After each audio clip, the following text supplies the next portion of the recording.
Well, it's been about a month, just under a month since we got home. And it's been hard getting reacclimated to this area. I know I've been having trouble breathing. My time is still on mountain time. We were out there so long. And my heart is still out there.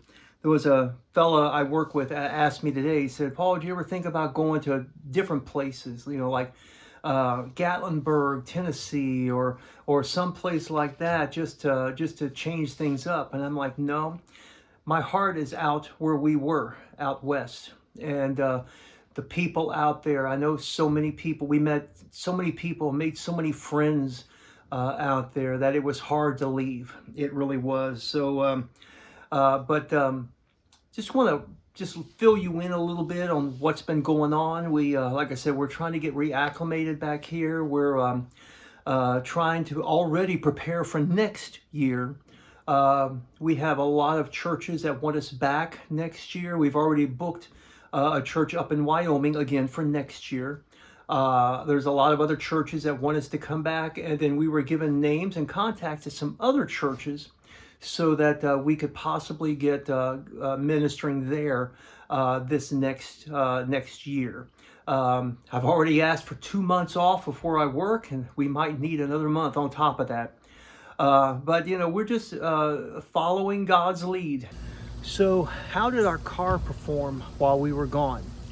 In one word, just magnificent. We got 38, 39, sometimes 40 miles to the gallon. Just handled really well. We had one repair expense, and it wasn't really a repair. We just did a routine oil change and tire rotation on the car. Other than that, the expense on the car was gas. And as you probably understand, gas was our biggest expense. We drove this year 9,569.5 miles. We spent on gasoline $1,211.79 compared to last year when we spent $712.87. Gas was averaged $2 more a gallon this year. In Phoenix, where we paid the highest for gas, was $5.37. This year, to put it in a little more of a perspective, our price per mile was 12.66 cents per mile compared to last year, where it was 8.47 cents per mile. So as you can see, that was our biggest expense this year, was fuel. If not for our car getting great gas mileage, it would have really cost us a lot. But let's look back on this past year, and just some of the highlights. And I wrote some of them down here.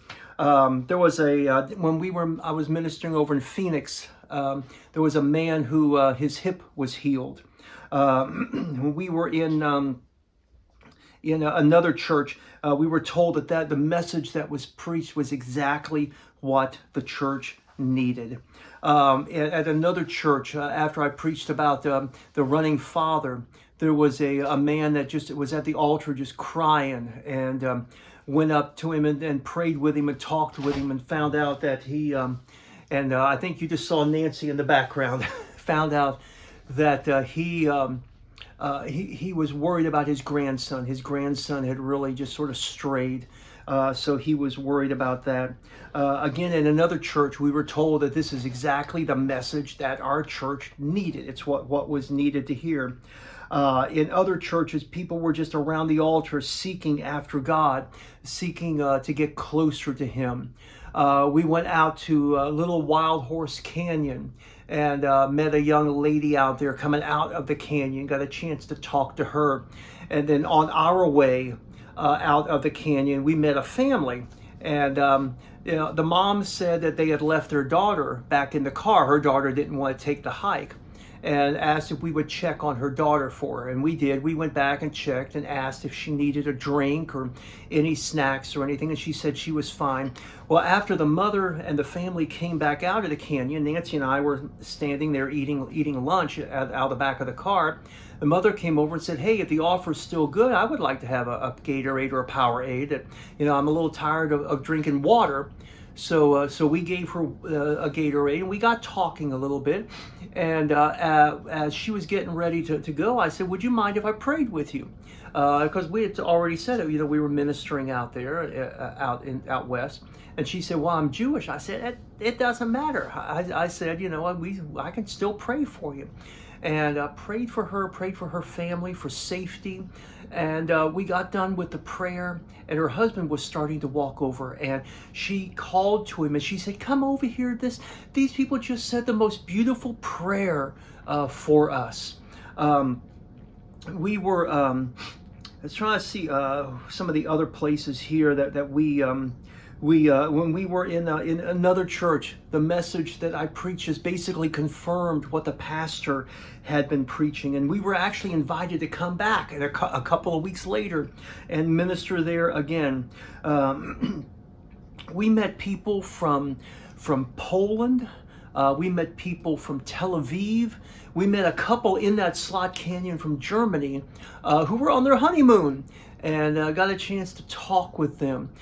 We met a family from Quebec at our campground pool. It's amazing if we take the time to listen to people, the encounters that God will set up for us.